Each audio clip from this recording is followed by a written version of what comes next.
All right, welcome back to Resilient Voices and Beyond. I am so excited to just have another episode here for you guys. This has been a journey. This has been a long road, but it has been a road that has been educational for myself, and I hope educational for you guys that's listening to this. Without further ado, because I'm excited to get to know her better, I'm going to have my guest introduce herself. So my name is Jennifer Martinez, but I go by Jen. I am a former foster youth. I aged out of the system at 18 when I went to college. I grew up in the Long Beach area in California, so I was part of Los Angeles County. I have done a lot of advocacy work over the years. You and I met through CYC way back when. So definitely I've done a lot of advocacy work there. I have partnered with Foster Club many times over the years. I became a foster youth or a California Youth Ambassador for them when they launched that project. So that was quite fun. I have been awarded a couple times, actually. I've been awarded twice Foster Club's Outstanding Young Leaders Award. And then I'm really excited because this summer after many, many, many years of applying, am finally going to National Shadow Day with NFYI. So awesome. Very excited about that. In my professional world, I am an insurance agent. I work for USA and for about 2.5 years. Absolutely love the company and would not change it for the world. So I get to work from home, which is wonderful because I get to work with all my fur babies, even when they are annoying like they were this morning. But that's the perks of the job. I live in Phoenix now, Phoenix, Arizona, and I've been here 6 years now. Absolutely love it. I love being up in California and getting to experience all of that, but Phoenix is definitely home.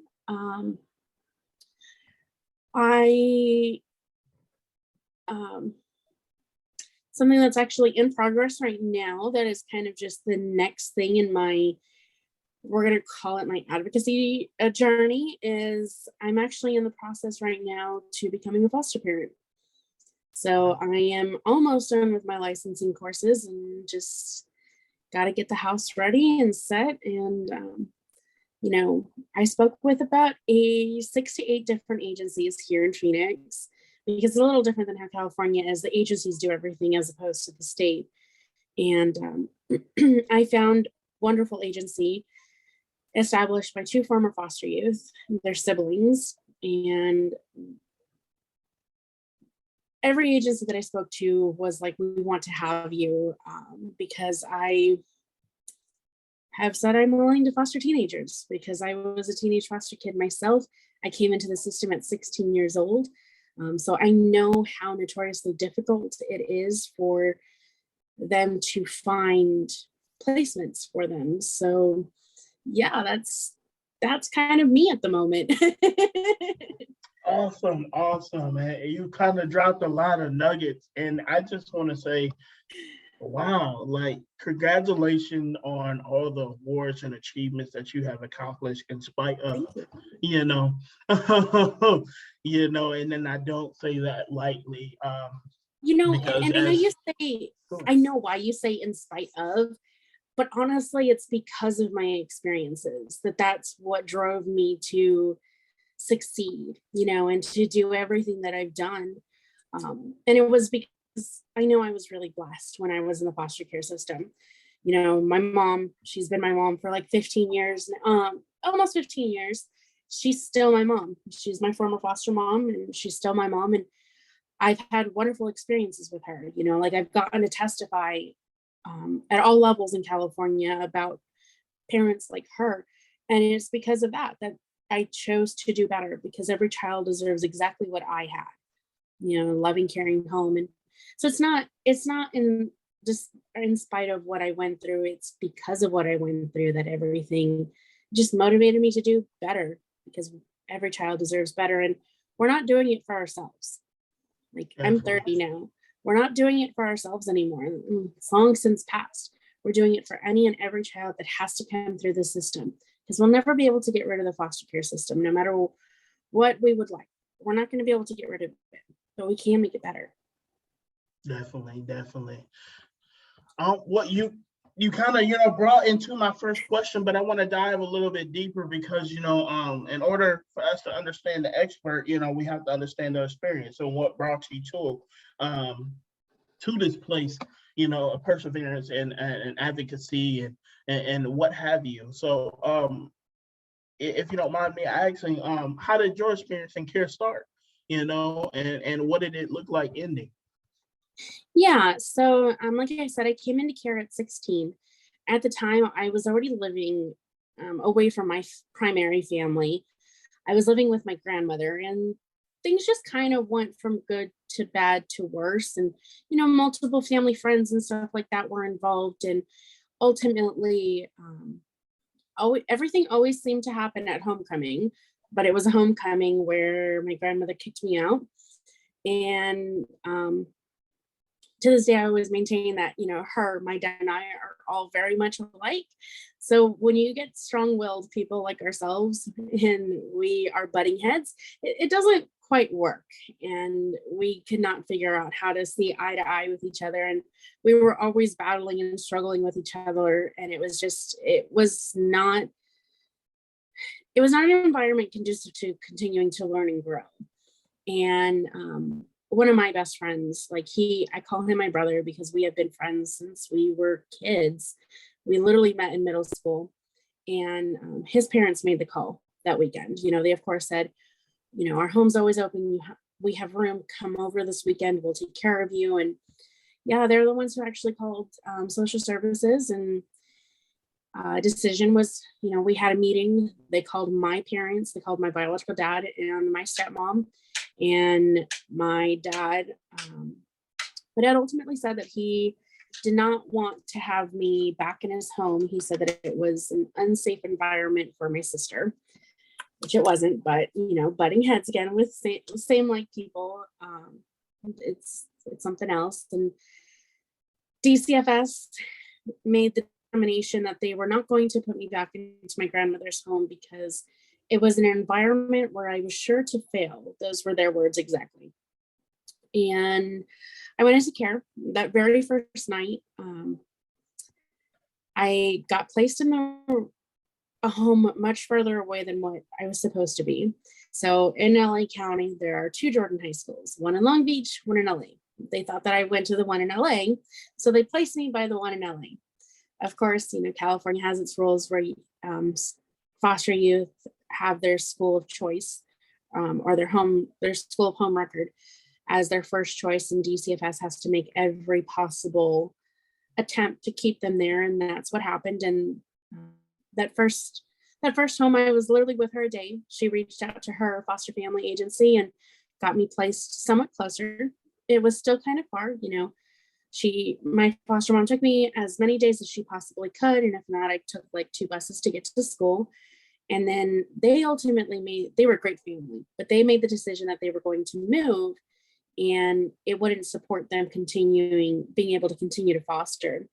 So at the time, my foster family agency social worker was already keeping an eye out on a home, because my mom was already very well known in the agency and very well beloved by the agency and by the teenagers that she'd had. And a spot just so happened to open up when my other foster family gave their notice. And she was like, "We're taking it." She went to my mom, and my mom still remembers, my mom was like, "All they told me was that, you were 16 years old.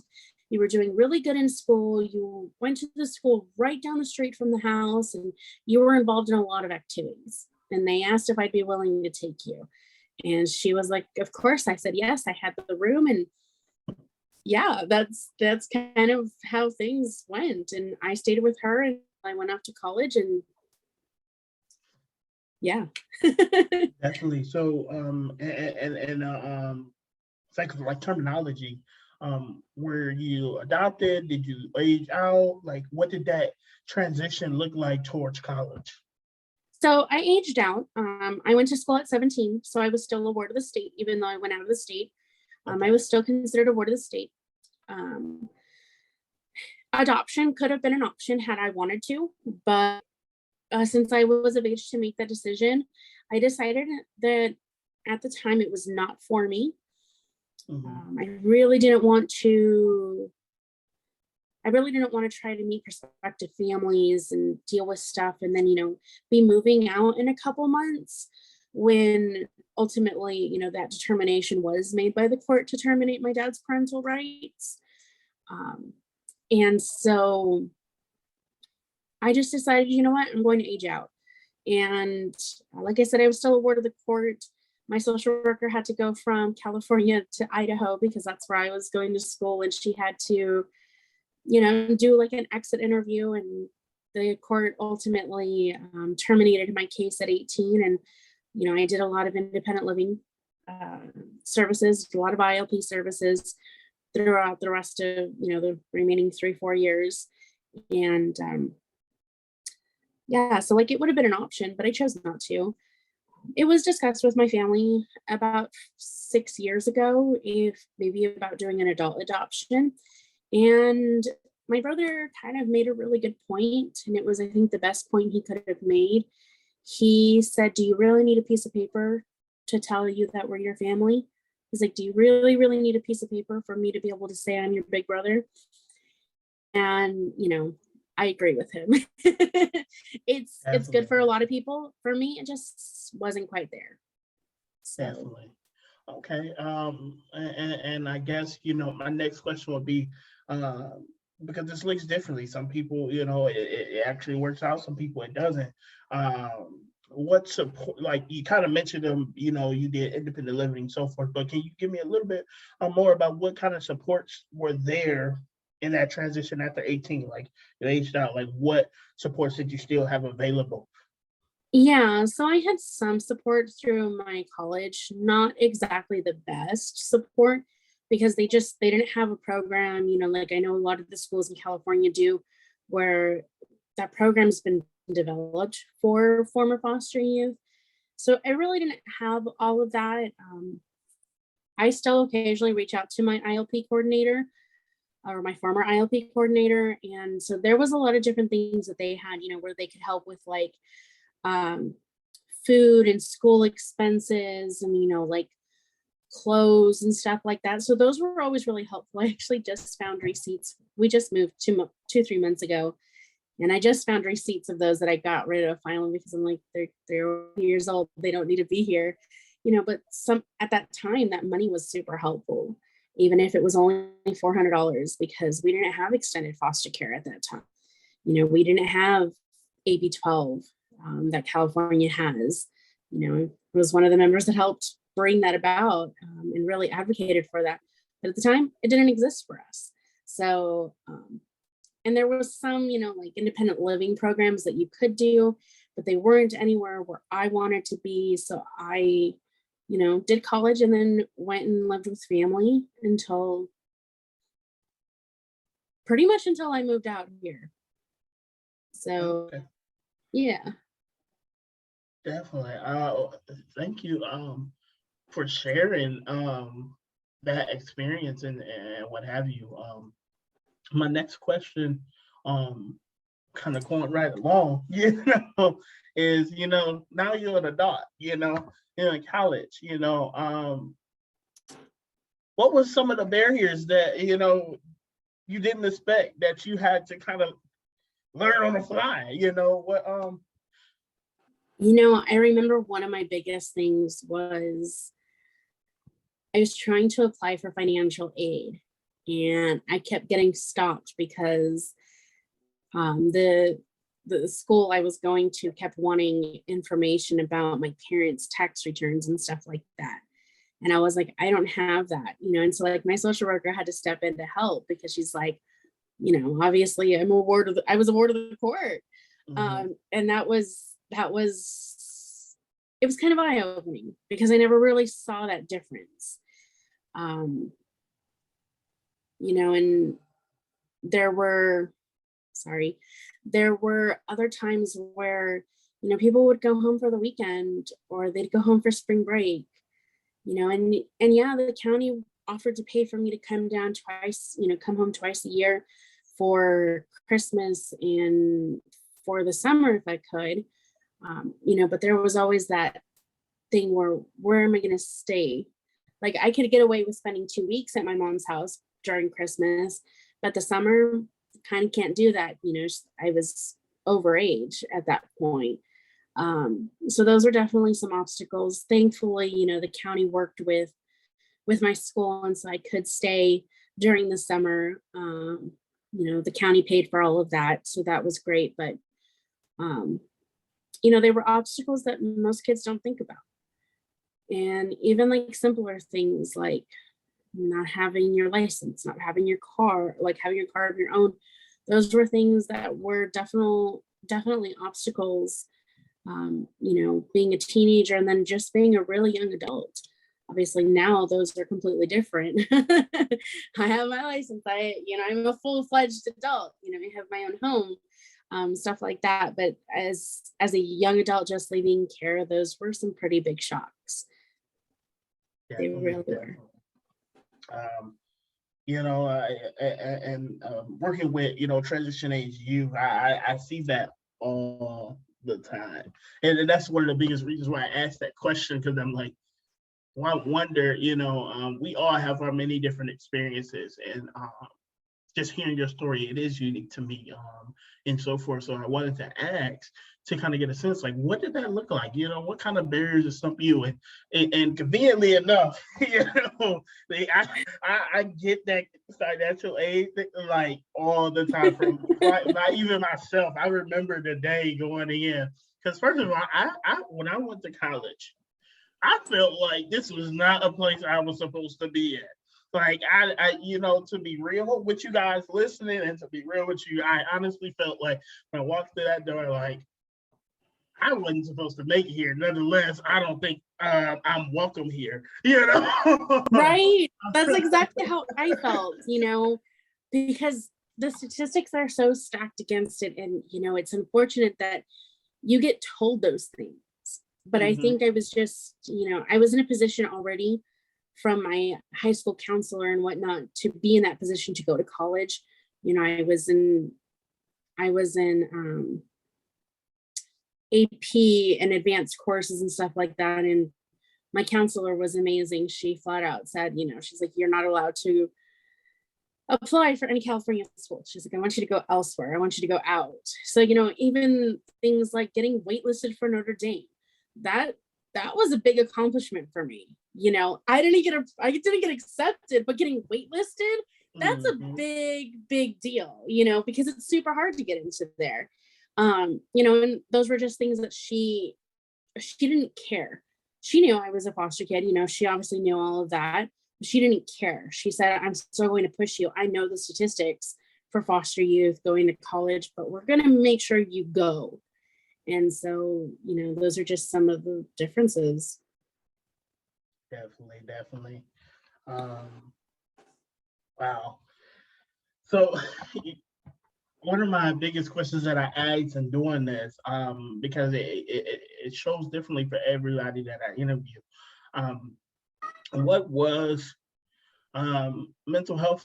What was that journey like, from the beginning of your experience in care to, getting towards the very end, like, and even now as an adult, an alumni, what has been that experience?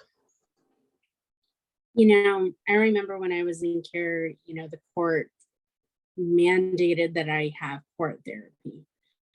And I hated it.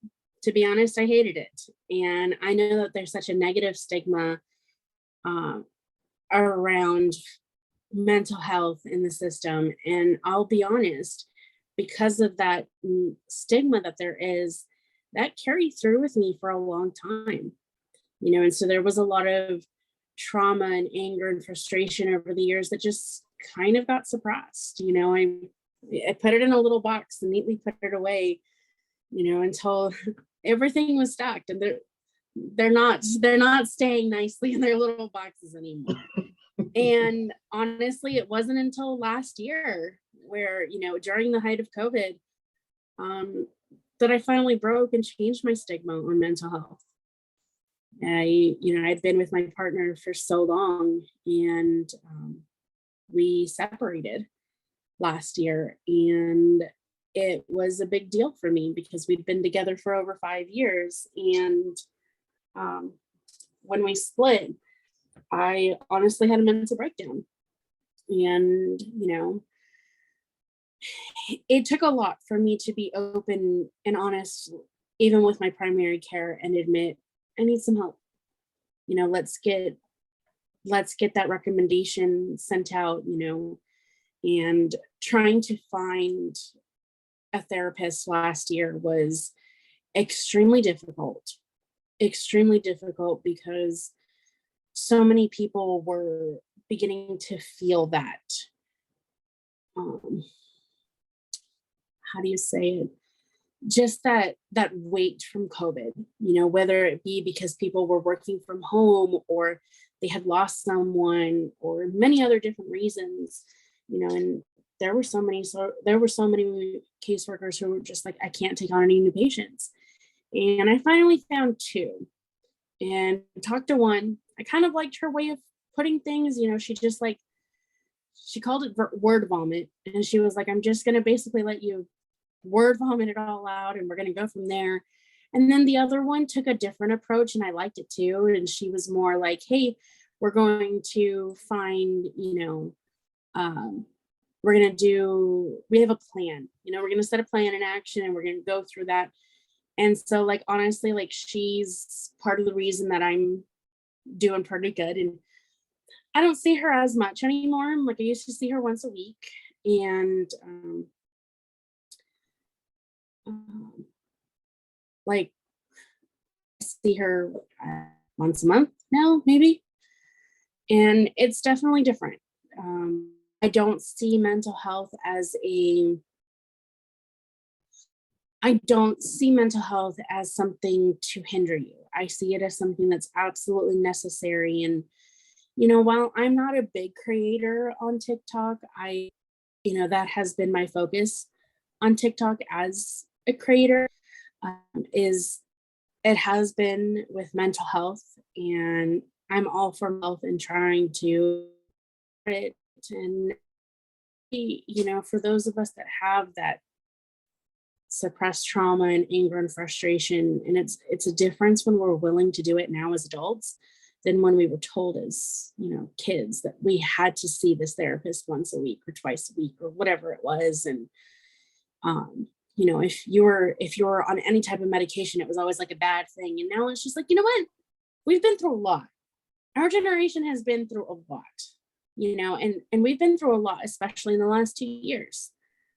How is it already that it's been 2 years since COVID started? I really don't know how it's been 2 whole years now. And we've suffered a lot, whether it be from being alone for periods at a time, where we're not seeing anybody, to losing someone, to seeing other people go through experiences that we never wanted anybody else to go through. Those are all things that can trigger us. And, I really took my mental health seriously last year. There were things that, I did to not just counseling, it was being open and honest with friends and family and talking to people. And heck, one of the biggest things that happened to me last year was 2 of my girlfriends who I'd actually never met in person. Only, talked to them on the phone, video chatted, Facebook messaged with them a lot, every single day, surprised me and came to visit me. They flew across the country, landed here at Sky Harbor, and knocked on my door. And that was a big thing for mental health, but it was being open and honest. And I will never forget what one of them said, because I was like, what made you guys come? That's a big, it's a big deal to fly from Florida and Delaware to Arizona. That's a big, big trip. And I was like, what made you guys come? Especially for somebody like me, you guys just haven't really met. you know, and she said it best, and it's always stuck with me. She says, "Well, Jenny, you were sad. You needed us." And it's true. It was probably one of the best weekends I've had in a really, really, really long time. Um, we ate, we laughed, we drank a lot of wine. and but it was great, and that just really helped me refocus on the fact that mental health is hard. It is really hard, but it doesn't always have to be about medicine and therapy, the quote unquote traditional therapy. Oftentimes it's, let me sit down and just have it out with my girlfriends. Let me sit down and watch a movie. Let me curl up on the couch with the dogs. Those moments can be very therapeutic and very helpful. Let me get in the kitchen and focus, because cooking is also super therapeutic. I never realized that until, my therapist actually pointed it out. And I'm like, oh, well, that makes sense why I love to cook, because my problems here. Awesome. Excuse me. I appreciate your honesty and man, every time I ask that question, I get truthfully the most amazing answer. Like I take it because this journey, this journey from my experience to who I am now has always been a uphill battle. And much like yourself, I would not be here if it wasn't for my experience. Although it had some very trying times, and it was very challenging. And I will even say this, there's many different people in the foster care system. And, all of us in general, when we're in that systems, we become fighters. Not only was I a fighter in spirit, I was a fighter, to defend myself with my hands. And I had to learn as a man that, your hands isn't your biggest weapon, your mind is, building that knowledge, being able to intellectual and because I can't speak today, intellectually dismiss yourself from a chaotic and dysfunctional situation was one of the biggest lessons that I learned. And I, much like yourself, I had that stigma against mental health. I actually had a therapist a while back ago. Like my stigma didn't just, it wasn't there. I had a therapist because I had behavior issues that had derived, and they wanted to put me through anger management and all this other stuff. But lo and behold, I was going through stuff at home. So that's why I was angry. So as long as that stuff was happening at home, like, I was going to continue being angry. And I got along nicely with my therapist, starting like, he said, well, I think you may have ADHD and all these other different things. And I was like, okay, the young adolescent, I'm just going with it. And I'm like, there's somebody I get to talk to, you don't tell nobody nothing. So I was very open. Unfortunately, my therapist, one session was like, yeah, I'm getting ready to move. I'm going to refer you. Move to Canada. Never got referred. So then, because I didn't trust anybody else, I really barely trust him, and so forth, that stigma built up within myself. It wasn't until I got in towards the end of my foster care experience that I started the process of healing, and so forth, which opened many different doors and avenues, which ultimately opened the door for me to, as an adult, take on the initiative of getting a mental health exam, see where I'm at, see what steps I need to take towards self-care, exploring not one, but all options that may work for me, mental health wise, because as I expressed, and I'm not against medication and so forth, but I definitely, I'm a big person that believes that there's many different facets to be explored, because in my experience, and what I later found out, that I was misdiagnosed with ADHD, and a couple of different things. And I was in many different placements, and I pretty much was, kind of forced to take medicine to dull me down, and so forth. But that's my little tangent. That's my little experience. And so forth. And that's why I asked this question, because I have a personal experience that brought me towards my journey with mental health and priding myself on my self-care, and so forth. But thank you for sharing your truth and your honesty. My next couple questions as we get towards the end of this is, what's next for yourself? Well, what's next? Well, like I said, I'm in the process to get my license, which should be coming. I have 2 more courses left, and then I have 2 more home visits. And then after that, I mean, my license is approved. So, I mean, it could be in another month or 2 that my license is approved. And I will be taking teenagers. So, like,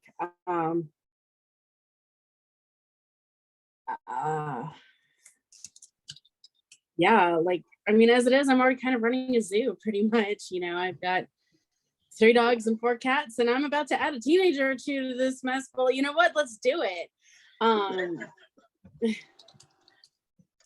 That's awesome. That's awesome. I might have asked, because I know, Yeah. as well as I know that, teenagers don't really get adopted like that. And then when they do get adopted, the experience isn't all that great, and so forth. Or not even adopted, just foster. Just like there's not enough teenage foster homes, and then there's stigma and so forth that teenagers, they too much trouble, rather have a little itty bitty, and so forth. But because I want to get it here first, Yeah. Why? What is your why to do this? I learned a long time ago that everybody has a voice, but not everybody knows how to use it. And those of us that know how to use our voice, we have to use our voice to make things better. And if we don't make things better, we're doing ourselves and everyone else who comes behind us a major disservice. So if I can't do the little things, if I don't speak up, if I never joined CYC, if I never did anything with Foster Club, if I never kept trying to apply for, Shadow Day, I have that voice. What would I be doing? I'd be doing myself a disservice by just saying, okay, I was there, I did my time, I'm out. Who cares? That's not what we're supposed to do. We're supposed to help make the world a better place. That literally should be everybody's goal in life. We don't have to make major changes. If we make somebody, one person, even if it's yourself, but we make one person's life a little bit better than how we found them, we've done our job. And that's my why, is because I can do this. Yeah, it's going to be really weird having a 15-year-old when I'm only 30, having an 18-year-old when I'm only 30. But you know what? I understand them better than most people do. I remember what it was to be an angry 16-year-old, I remember all the stress and the worry and the concerns about being in foster care coming in at 16 years old. I remember feeling like you can't be adopted out because you're 17 years old. Nobody's going to want you, I remember that.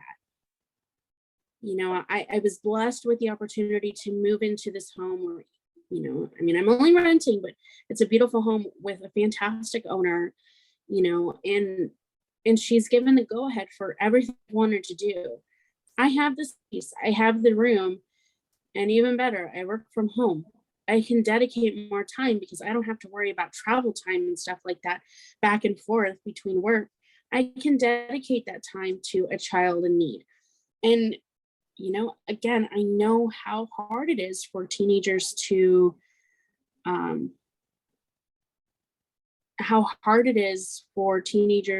find a home or to get adopted. And especially right now, Arizona is experiencing an extreme shortage in foster families as a whole. And of course, that makes it even worse for families that are willing to take foster youth.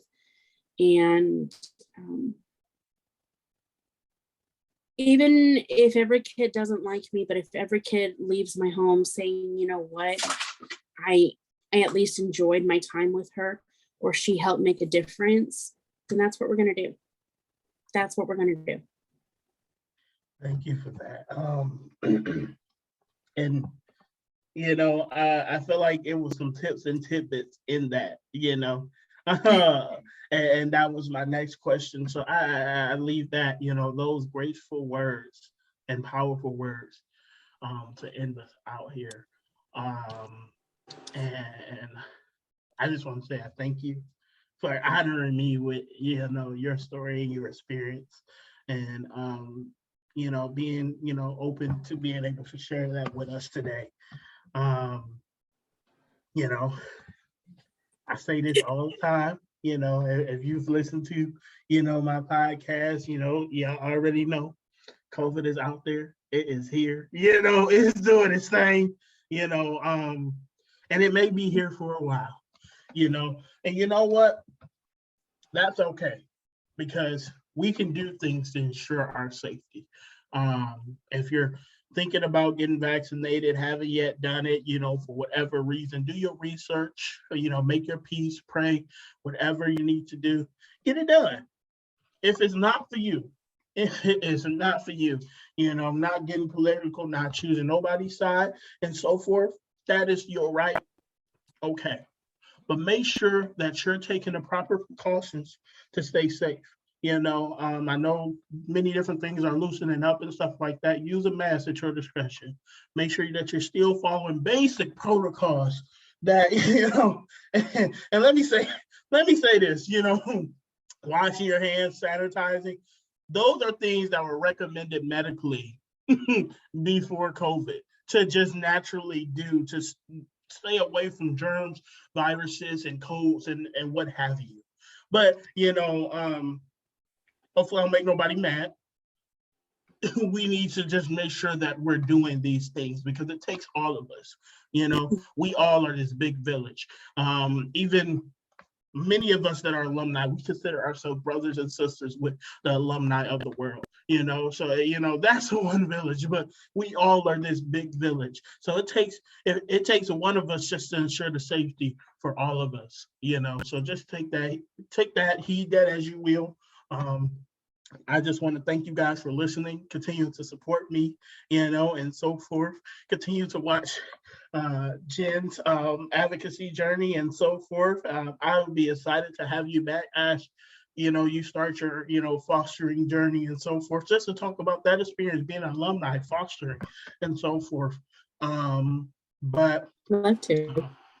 Thank you, definitely. So let's stay connected and so forth, because reality as it is, a lot of us after we turn 18, I did my time, I'm good, I appreciate it. And you know what? I will say this. With all that people go through in the child welfare system, because we think once you get into the child welfare system that, that person good, they got saved. It's not the truth. Child welfare system has a lot of broken cracks and so forth. It's not perfect, there are some good things about it, but there is a lot of re-traumatizing when you get in there. So when someone comes to the decision of, I don't want nothing to do, I'm good, and so forth, I respect it, because that is their right. That is what they're owed. They have been through a lot, and I can't determine what that looks like for them. And nobody can. So, I respect that. And not to go on another tangent or anything like that, because I will. This has been Resilient Voices and Beyond. You guys have a great night, a great evening, a great morning, a great whenever you listen to it. Just let it be great. And I will talk to you guys later.